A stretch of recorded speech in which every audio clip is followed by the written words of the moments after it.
E aí pessoal, beleza? Aqui é o professor Marcos, está trazendo hoje a correção comentada aí do módulo 17, Teses Filosóficas sobre a História.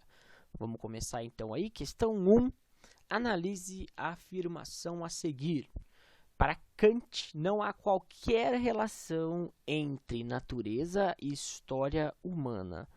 Mediante o que nós vimos, né, olha lá o que ele pergunta, esta afirmativa é correta ou incorreta? Justifique a sua resposta. É claro que essa afirmativa é incorreta, né? Mediante o que nós estudamos, para Kant, todos os seres vivos têm habilidades conferidas pela natureza. A diferença é que, ao contrário dos demais animais, que têm somente instintos, o ser humano, né, a capacidade natural dos seres humanos, neste caso a racionalidade, requer um longo processo histórico para se concretizar plenamente. Dessa forma, a história humana é prescrita pela natureza, como se nós vivêssemos algo que já está planejado pela natureza, ok? Indo para a questão de número 2, né, de acordo com a primeira proposição de Immanuel Kant acerca da história primeira, tá? Nós temos como gabarito dessa questão a letra C. As disposições de uma criatura estão destinadas a se realizar de acordo com a sua finalidade, né? Na sua visão teleológica da natureza, ou seja, teleológico é aquilo que já tem no começo, né, um fim, vamos dizer assim, já tem o seu destino programado, digamos assim, tá? Kant afirma que todas as características dos seres vivos destinam-se à realização de sua finalidade natural, ok? Então, gabarito do exercício 2, letra C. Indo para a questão de número 3, né, ele pede para a gente ler as sentenças a seguir, né, e assinalar a alternativa correta. Então, nós temos 1, 2, 3 e 4. Como gabarito, apenas 1 e 2 estão corretas, tá? Então, nós temos como alternativa correta a letra B. Vou ler as duas afirmativas aqui, tá? Que são corretas. Para Kant, a história humana é determinada pela natureza, que exige um longo processo, né, um percurso, aliás, histórico para que os seres humanos exercitem plenamente sua racionalidade. E 2, né, a filosofia da história de Kant tem uma orientação teleológica, ou seja, né, como eu já expliquei para vocês, né, acredita que haja uma finalidade prévia na história universal. Então, olha lá, a afirmação 3 é incorreta, porque a noção de progresso é fundamental na filosofia kantiniana da história, e a 4 também é incorreta, porque Kant concebe a finalidade da história como algo previamente estabelecido pela natureza. Ok? Então, gabarito da questão, letra B, 1 e 2 estão corretas. Indo para a questão de número 4, né, ele pede para a gente assinalar a alternativa que se refere corretamente ao conceito kantiniano, né, de sociabilidade insociável. Aquele conceito, né, onde os seres humanos eles precisam dos outros seres humanos para viverem, porém tendem ao isolamento, né? Então, nosso gabarito aqui é letra D. É a disposição humana para a vida em sociedade. Ele precisa do outro para se desenvolver. Nós somos, né, naturalmente seres sociais. Só que, olha lá, acompanhada da resistência à convivência social, ou seja, essa tendência ao isolamento. Ele até completa lá, o ser humano tem uma inclinação natural para viver em sociedade, porque somente assim consegue desenvolver plenamente suas disposições naturais. Em contrapartida a isso, ele tem uma grande propensão ao isolamento, pois os seres humanos, na realidade, não apreciam muito seus semelhantes, mas, apesar disso, não conseguem viver sem eles. Ok? Número 4, então, letra D.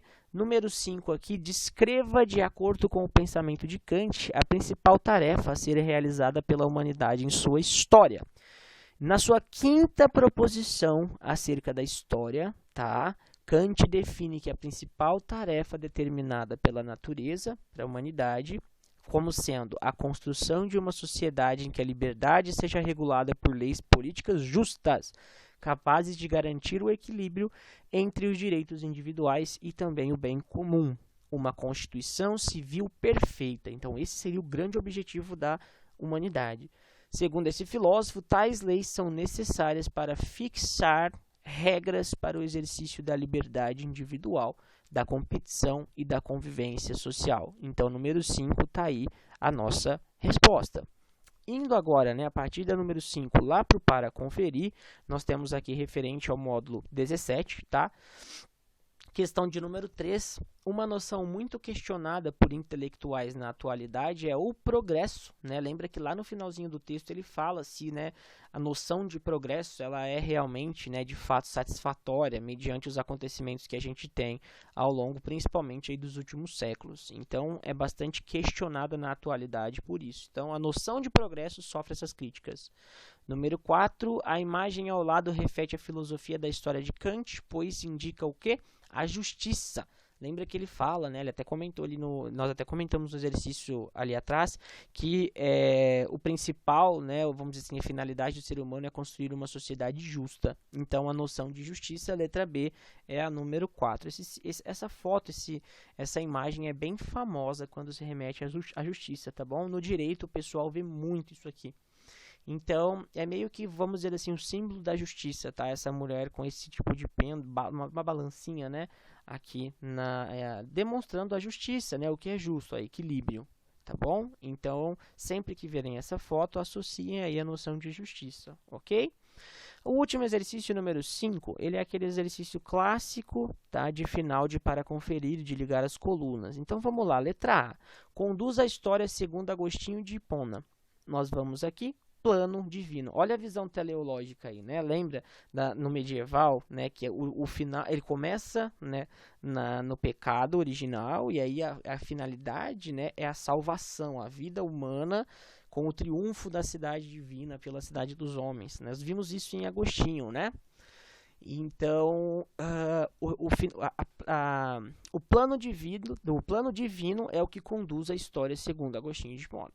Então, letra B agora é criticada pelos iluministas, acabamos de comentar ali, né? Olha, aliás, comentar ali não, na verdade, comentamos ao longo, né, do que vimos a autoridade tradicional, né, ela é criticada aí pelos iluministas, né? Lembrando que os iluministas, eles, né, surgem com uma nova proposta, tá, de racionalidade ao invés de fé e tudo mais, que era visto no medieval, tá bom?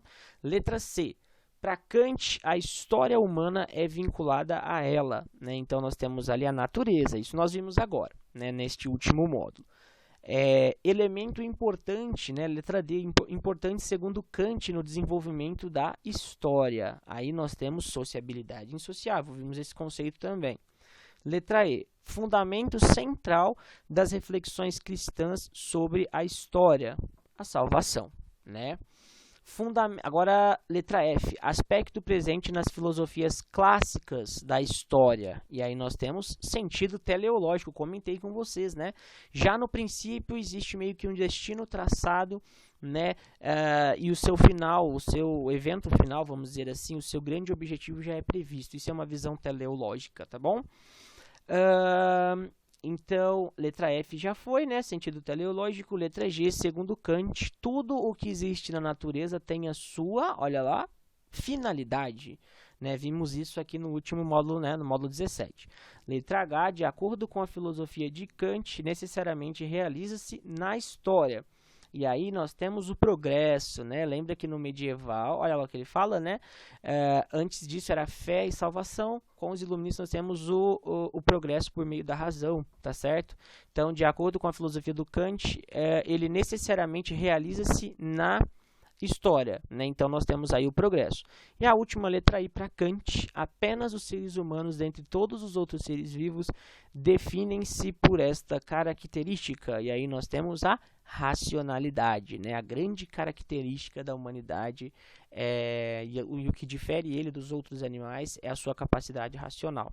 E assim finalizamos a nossa correção comentada do módulo 17. Ok, pessoal? Qualquer coisa, entre em contato. Um grande abraço, fiquem com Deus e até a próxima. Valeu!